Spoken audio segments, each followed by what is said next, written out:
नमस्कार साथियों, कैसे हैं आप सब। आशा करता हूं अच्छे होंगे, स्वस्थ होंगे। तो साथियों, आज हम बात करने वाले हैं छत्तीसगढ़ ग्रामीण डाक सेवक विभाग से संबंधित जानकारी के बारे में, जिसमें मेरे से कई क्वेरीज पूछी गई कि सर एक छत्तीसगढ़ जीडीएस में सिलेक्शन प्रोसेस के बाद डॉक्यूमेंट वेरिफिकेशन में कौन कौन से आपको डॉक्यूमेंट तैयार रखने हैं, इसके बारे पर एक वीडियो बनाइए। तो ये वीडियो छत्तीसगढ़ फोकस्ड नहीं है, क्योंकि हर जीडीएस में इन्हीं डॉक्यूमेंट की मांग की जाती है। कुछ ऐसे डॉक्यूमेंट्स हैं जो आपको पता नहीं होता और उस एक डॉक्यूमेंट की वजह से आप अपने सिलेक्ट होने के बावजूद अपनी जॉब से हाथ खो बैठ सकते हैं। इसलिए इस वीडियो को बड़े गौर से और अंत तक जरूर देखिए, और जिन भी बच्चों का, जिन भी आपके साथियों का, दोस्तों का जो भी जीडीएस का फॉर्म फिल किए हैं, अगर उनको लगता है कि हमारा सिलेक्शन हो सकता है तो उनको ये वीडियो जरूर शेयर करिए। और आप लोग सभी जितने भी जीडीएस की तैयारी कर रहे हैं, इन डॉक्यूमेंट्स को आप तैयार रखें। तो हम इस वीडियो पे पूरा चर्चा करेंगे कि कि इसमें आपको किन डॉक्यूमेंट्स को तैयार रखना है, और कंप्यूटर सर्टिफिकेट आपका इम्पॉर्टेंट होता है कि नहीं होता, किस तरह का कंप्यूटर सर्टिफिकेट आपको लगेगा, तो इन सब के बारे में भी हम चर्चा करेंगे। और आपका कंप्यूटर सर्टिफिकेट सर्टिफाइड होना चाहिए कि नहीं होना चाहिए, और इस वीडियो में हम पूरी एक एक चीज़ वेरिफिकेशन से लेकर हर चीज़ के बारे में हम बात करते हैं। तो इसलिए वीडियो को अंत तक देखिए, और अगर आपको वीडियो अच्छा लगता है तो वीडियो को सब्सक्राइब जरूर करिएगा, क्योंकि हम इस तरह की वीडियो लाते रहेंगे। और अगर आपको और भी कोई क्वेरीज होती है किसी भी जीडीएस से संबंधित, तो हमसे बिल्कुल कमेंट के माध्यम से पूछ सकते हैं। चलिए तो वीडियो को स्टार्ट करते हैं। तो सबसे पहले हम आते हैं, सबसे पहली बात आती है कंप्यूटर सर्टिफिकेट की। तो इसमें बच्चों को सबसे बड़ा डाउट होता है कि सर किस प्रकार का कंप्यूटर सर्टिफिकेट मान्य होगा, CCC सर्टिफिकेट आपका कैसा जीडीएस मान्य करता है, और जो कंप्यूटर सर्टिफिकेट होता है कितने महीने का, कितने दिन का होना चाहिए आपके पास। तो देखिए, कंप्यूटर सर्टिफिकेट में आपको मिनिमम 60 डेज का आपके पास कंप्यूटर सर्टिफिकेट होना चाहिए। यहाँ पे जीडीएस के द्वारा ये देखा गया है कि मैंने कई जिनका सिलेक्शन हो चुका उनसे भी बातें की, तो उनके द्वारा ये कहा गया कि कई लोगों का ऐसा भी होता है कि जैसे 60 डेज का कम है, या जीडीएस कभी कभी ऐसा करता है कि 90 डेज से कम का सर्टिफिकेट मान्य नहीं करता। तो वहाँ पे भी आपके सामने दिक्कत होती है। वो हर जीडीएस में नहीं होता है, बट कभी कभी क्या होता है, उनको एक पॉइंट पकड़ना रहता है आपको हटाने के लिए, तो वो कुछ ना कुछ पॉइंट पकड़ते हैं। तो आपको क्या करना है कि किसी भी संस्थान से आप 60 दिन, 90 दिन, 6 महीने का, या आप इंटरमीडिएट में आपने कंप्यूटर लिया हो और आपका किसी फील्ड में यूनिवर्सिटी से डिप्लोमा किया हो कंप्यूटर का, तो ये सब वैलिड होंगे। तो यहाँ पे आपको याद रखना है कि आपको सबसे बड़ा पॉइंट याद रखना है कि फॉर्म भरने की, जिस दिन फॉर्म आपका चालू हुआ है भरना, जिस भी तिथि से, किसी भी जीडीएस का जिस भी तिथि से आपका फॉर्म भरना स्टार्ट हुआ है, उस तिथि के पहले की डेट तक का आपके पास सर्टिफिकेट होना चाहिए। अगर फॉर्म भरने की तिथि के बाद का सर्टिफिकेट होगा तो भी आपका सर्टिफिकेट वहाँ पे मान्य नहीं किया जाएगा। और मैं आपको बता दूं कि आपको सिर्फ डॉक्यूमेंट वेरिफिकेशन के लिए 15 दिन का समय दिया जाता है। अब 15 दिन में आपके पास अगर कोई एक डॉक्यूमेंट मिस होता है, तो आपको पता होगा कि एक वेटिंग लिस्ट जारी की जाती है, और आपकी जो पद है, आपने जिस पर आपका सिलेक्शन हुआ है, तो आपको हटाकर उस वेटिंग लिस्ट को क्लियर करते हुए किसी दूसरे बंदे को वो अलॉट कर दी जाती है।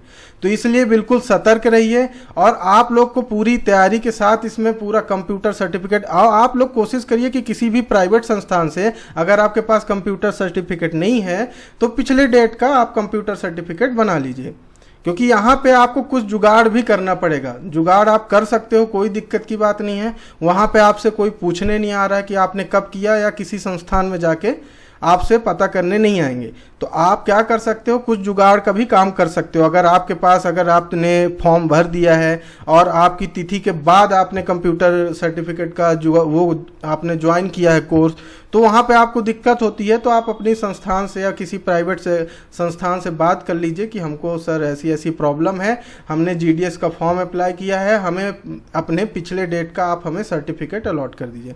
अगर वो मान जाते हैं तो आपका ही प्रॉफिट होता है। तो ये रहा आपका किसके बारे में, कंप्यूटर सर्टिफिकेट बारे में।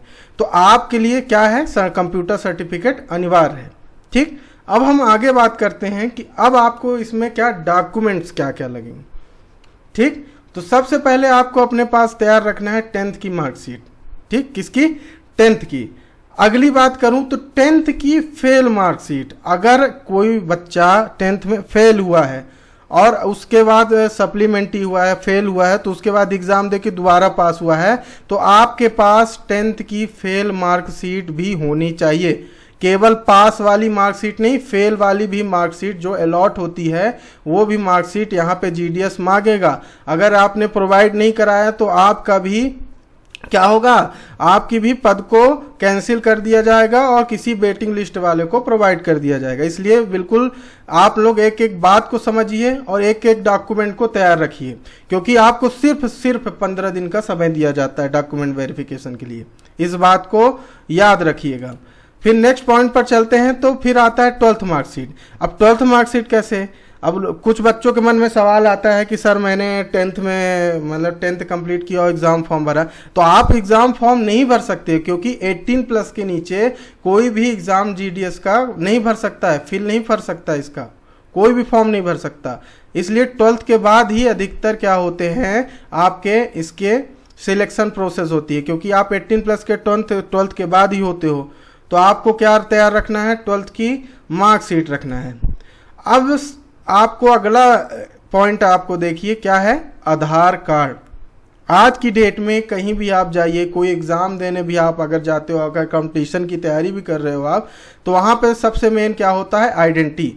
तो आइडेंटिटी के तौर पर आपको क्या लगेगा, आधार कार्ड आपके पास होना चाहिए। अगर आपके पास किसी भी बच्चे के पास अगर आप लोगों ने आधार कार्ड नहीं बनवाया है, तो आप जाकर क्या करिए, अपना आधार कार्ड जो इस प्रकार से दिखता है आपका भारत का आधार कार्ड, तो वो बनवा लीजिए। अब सबसे इंपॉर्टेंट डॉक्यूमेंट आता है जो आपको कोई भी नहीं बताता है। ये डॉक्यूमेंट कोई भी चर्चा नहीं करता कि ये किस आपका क्या, डोमिसाइल सर्टिफिकेट। डोमिसाइल सर्टिफिकेट क्या होता है, निवास प्रमाण पत्र। आप किस राज्य के निवासी हैं, आप किस जगह पर, किस शहर पर, किस सिटी पर रह रहे हैं, तो आपका डोमिसाइल सर्टिफिकेट बहुत ही इंपॉर्टेंट सर्टिफिकेट है। इसके बारे में कोई नहीं बताता है। तो आपको अपना, अगर आपके पास नहीं है, 15 से 20 दिन का समय लगता है एक निवास प्रमाण पत्र बनवाने में। और अगर आप छत्तीसगढ़ निवासी हैं तो कुछ इस प्रकार का फॉर्म आपको मिलेगा। आप अपने नज़दीकी तहसील कार्यालय में जाइए और अपना डोमिसाइल सर्टिफिकेट बनवा लीजिए। इसमें देरी मत करिएगा, क्योंकि आपको सिर्फ 15 दिन का समय दिया जाएगा। अगली बात आती है कास्ट सर्टिफिकेट। अगर आप किसी कास्ट से रिलेट करते हैं, अगर आप ओबीसी हैं, एससी हैं, एसटी हैं, ठीक है, तो अगर आप इन कास्ट से रिलेट करते हैं तो आपको क्या लगेगा, कास्ट सर्टिफिकेट लगेगा। तो इसमें एक और डाउट था, कुछ को बच्चों ने पूछा कि सर हम अदर स्टेट से भरते हैं तो हम जनरल में शिफ्ट हो जाते हैं, तो उनका कास्ट सर्टिफिकेट नहीं लगेगा। अगर आप जैसे सीजी का है, आप सीजी का ये आप फॉर्म फिल किए हो जीडीएस का, अगर आप एमपी के निवासी हो, एमपी का डोमिसाइल है आपके पास, तो आपको वो क्या, जनरल पे ही आपको प्रमोट होंगे। आप अपने कास्ट वहाँ सर्टिफिकेट नहीं लगा सकते हैं, आपको वहाँ पे कास्ट का प्रॉफिट नहीं होगा। तो इन बातों का आपको ध्यान रखना है। तो कुछ ये आपके महत्वपूर्ण डॉक्यूमेंट है। तो कौन कौन से, कंप्यूटर सर्टिफिकेट जिसमें आपको मिनिमम डेज कितना, 60 डेज का सर्टिफिकेट आपके पास होना चाहिए। उसके बाद 10th की मार्कशीट, उसके बाद आपको 10th की, अगर आप कोई भी बच्चा अगर फेल हुआ है उसके बाद पास हुआ है तो फेल वाली मार्कशीट भी इंपॉर्टेंट रखती है। फिर 12th की मार्कशीट, आधार कार्ड, डोमिसाइल सर्टिफिकेट। तो ये आप लोग स्टार लगा के याद रखिए, जिसके पास भी नहीं है तो देरी मत करिए और निवास प्रमाण पत्र आप बनवा लीजिए। 15 से 20 दिन का समय इसमें लगता है। और लास्ट है आपका कास्ट सर्टिफिकेट। अगर आप किसी कास्ट से हैं तो आपके पास वो कास्ट सर्टिफिकेट होता ही है। अब कुछ मामलों में कहीं कहीं देखा है इनकम सर्टिफिकेट भी मांग देता है, जो आपके फादर का है तो वो अलग मैटर है, फिर वो आपके पास होता ही है, सभी लोग बनवा के रखते हैं। अगर आपके पास इनकम, जो भी आपके इनकम सर्टिफिकेट है उसमें शो होती है, तो कहीं कहीं किसी किसी जीडीएस पे डिमांड करता है, मगर वो उतना ज़्यादा इंपॉर्टेंट नहीं रखता। तो कुछ ये डॉक्यूमेंट थे जो मेरे साथ क्वेरीज की गई थी कि सर एक इस पे वीडियो बनाइए, तो मैं आपको प्रोवाइड करा दिया हूँ। तो इन जिनका भी सिलेक्शन होता है छत्तीसगढ़ जीडीए पे, जिनके परसेंटेज अधिक हैं, तो वो अपने इन डॉक्यूमेंट को तैयार रखिए। और अगर आपको ये वीडियो अच्छा लगा हो तो जितने ज़्यादा हो सकते हैं जीडीएस, जो भी बच्चे आपकी तैयारी कर रहे हैं, आपके निगरानी में जो भी आपके दोस्त हैं, भाई हैं, बंधु हैं, उनके साथ शेयर करिए और चैनल को सब्सक्राइब करिए और बेल आइकन दबाइए, जिससे हम कोई भी आगामी वीडियो डालते हैं, कोई भी हम जानकारी प्रोवाइड कराते हैं तो उसका नोटिफिकेशन आपको प्राप्त हो सके। धन्यवाद।